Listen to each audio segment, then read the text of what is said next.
সারা বিশ্বে প্রিয় দেশবাসী, প্রিয় মুসলমান ভাই বোনেরা, আসসালামু আলাইকুম রহমতুল্লাহ বারকাত। আজকে আমাদের দেশের যে পরিস্থিতি, দেশের জন্য আমি যেই বাংলাদেশে যে ডাকসু নির্বাচন চলতেছে, আমাদের মানুষের জনগণের অধিকারের জন্য আজকে যে ছাত্রদল, ছাত্র শিবির, বিভিন্ন দল যে নির্বাচনে অংশগ্রহণ করছে, আজকে ছাত্রদল এই কারণে হারছে, কারণ এই হারা হারছে আমি মনে করি যে তাদের নেতাদের কারণে হারছে। বিএনপির বড় নেতাদের কারণে আজকে ছাত্রদল হারছে। কারণ কি, ছাত্রদল যে কাজগুলো করছে, ছাত্রদল, যুবদল, এরা বাংলাদেশে 5ই আগস্টের পরে আমার কথা হলো সবাই একসঙ্গতে যুদ্ধ অংশগ্রহণ করছে। সবাই তো একসঙ্গে অংশগ্রহণ করছে, ফেসিসকে দূর করছে, ফেসিসকে বাগাইছে। তাহলে এই ছাত্রদল, যুবদল, এরা যারা আজকে ছাত্র শিবিরে বিভিন্ন দলকে পাকিস্তানি ট্যাগ দেয়, নকিবা তারা রেজাকার, এগুলার ট্যাগ দিই, আজকে বিএনপির এই নেতাগুলোর কারণে, ট্যাগের কারণে আজকে এই ঢাকা বিশ্ববিদ্যালয় ছাত্রদল পরাজিত হয়েছে। কারণ সারা বাংলাদেশের মানুষ এখন বর্তমানে বুঝে তারা যে এখন এই অবস্থা করে, পরবর্তীতে যদি ক্ষমতায় আসে তাহলে তা আমাদেরকে আরও ভয়ঙ্কর অবস্থা করবে। এই কারণে মানুষের, ছাত্রদের নয়, সারা বাংলাদেশে এখন এই অবস্থা। কারণ বাংলাদেশে একমাত্র এই তারেক রহমানে বারবার বলছে আপনারা জনগণের ক্ষতি করবেন না, নিজে এই জনগণের ক্ষতি করলে ভোট পাবেন না, সবাই মুখ ফিরিয়ে নেবে। তো এখন শুধু ডাকসু নয়, সব জায়গার মধ্যে বিএনপির এই নেতাগুলোর কাছ থেকে মুখ ফিরিয়ে নেবে। আজকে ত্যাগী নেতা, যারা বিএনপির ত্যাগী নেতা, তাদেরকে দায়িত্ব না দিয়ে আওয়ামী লীগের সন্ত্রাসীদেরকে আনি দায়িত্ব দিচ্ছে। এই বিএনপির বড় বড় নেতাগুলো, ফখরুল ইসলাম আলমগীর, সালাউদ্দিন আহমেদ, ইকবাল মাহমুদ টুকু হইতে, বরকতুল্লাহ বুলু হইতে, সবাই এরা আওয়ামী লীগের দলের লোকানি, সবাই আজকে ভালো জায়গা দিচ্ছে। আজকে আমাদের বর্তমানে যেই নোয়াখালী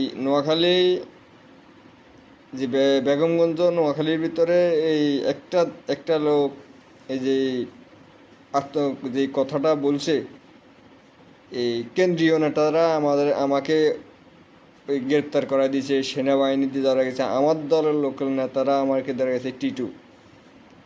তো আজকে এই ত্যাগী নেতা যারা আছে, এদেরকে ওই বিভিন্নভাবে ফারাক করছে। আওয়ামী লীগকে প্রশ্ন দিই, এদের মতো ত্যাগী নেতাদেরকে, বিভিন্ন ঢাকা শহরে ত্যাগী নেতাগুলো আছে, তাদেরকে যেভাবে হেনস্থা করা হয়েছে, তাদেরকে হেনস্থা করতেছে, কারণ এরা সন্ত্রাসী কার্যকলাপ করতেছে। এই কেন্দ্রীয় নেতা বরকতুল্লাহ বুলু সহ, ইকবাল মাহমুদ টুকু, শামসুজ্জামান দুদু, মির্জা আব্বাস, মির্জা ফখরুল, সালাউদ্দিন আহমেদ সহ এরা যে কাণ্ডগুলা করতেছে, সারা বাংলাদেশের মানুষ মুখ ফিরে নিতেছে। আজকে বাংলাদেশের জনগণ চাইতেছেন নতুন সংবিধান, কিন্তু তারা বলতেছে কি, তারা নতুন সংবিধান নয়, এই সংবিধানে নির্বাচন করবে ভারত। এরা ভারতের দালালি করতেছে। আমি মনে করি যে যারা বাংলাদেশে নতুন সংবিধানে সংসদে কে যাবে, সংসদে যাইলে এগুলা জিন্দিগিতে হবে না, সংসদে যাইলে এগুলা জিন্দিগিতে হবে না। এরা মানুষকে বোকা বানাইতেছে। এই সালাউদ্দিন আহমেদে এগুলা মানুষকে বোকাবাজি বানাইতেছে, কারণ ভারত থেকে এদেরকে শিখিয়ে দিছে, ভারত থেকে এগুলা শিখিয়ে দিয়ে, ভারতের থেকে তথ্য লয়ে এদেরকে শিখিয়ে দিছে। তো আজকে এদেরকে আমরা কেন এই অবস্থা করব?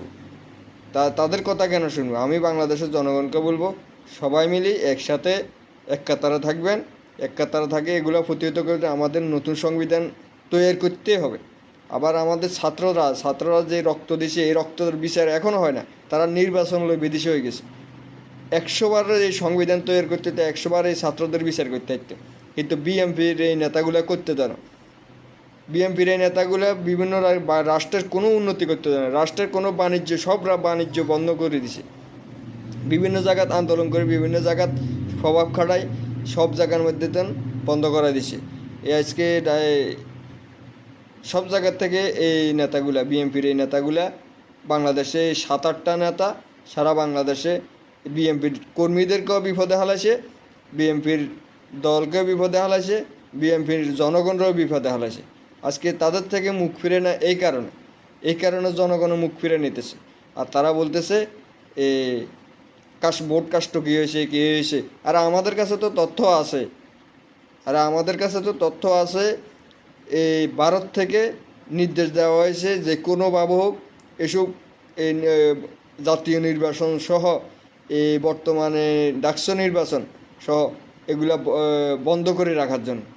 তাহলে আমাদের কাছে যে তথ্য আছে, প্রথম আলো, ডেইলি স্টার, এরা এই ছাত্রদল সহ বিভিন্ন যুবদল সহ এরা একসাথে জড়িত হয়ে এই কাজগুলা করাইতেছে।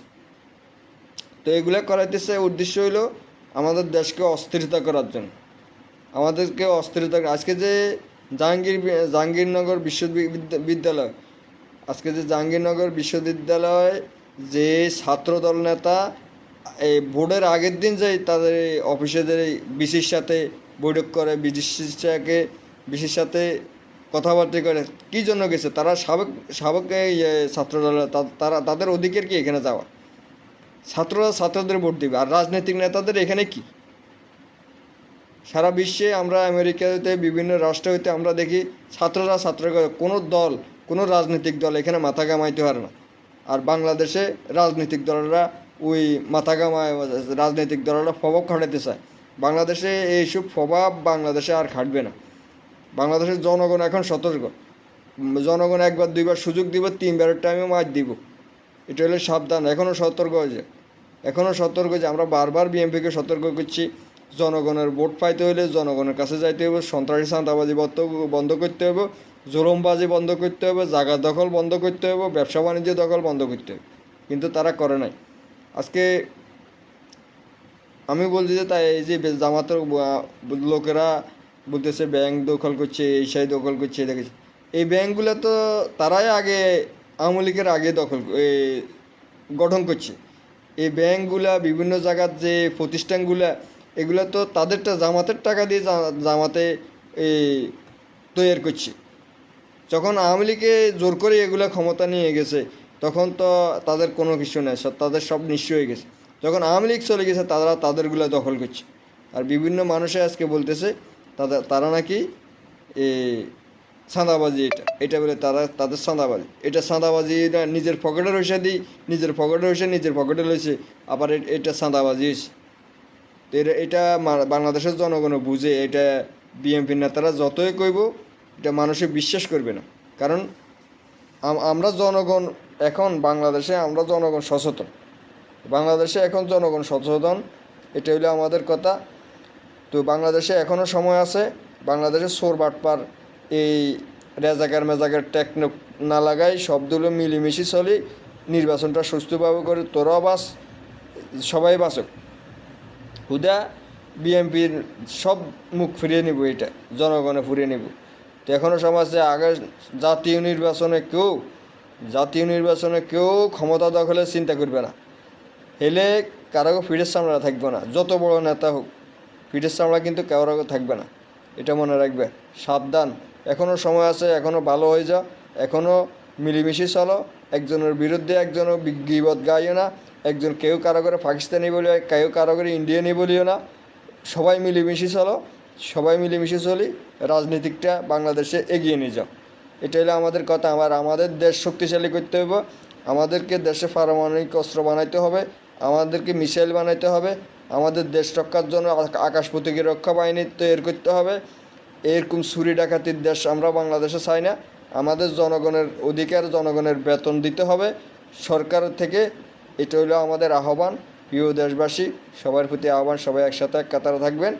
এক কাতারে থাকি, আপনারা সব কিছু মোকাবেলা করবেন, ভারতের রয়দেরকে মোকাবেলা করবেন, ভারতের রয়ের এজেন্টদেরকে দেশ থেকে বিতাড়িত করবেন। প্রিয় দেশবাসী, সালামু আলাইকুম রহমতুল্লাহ বারাকাতুহু।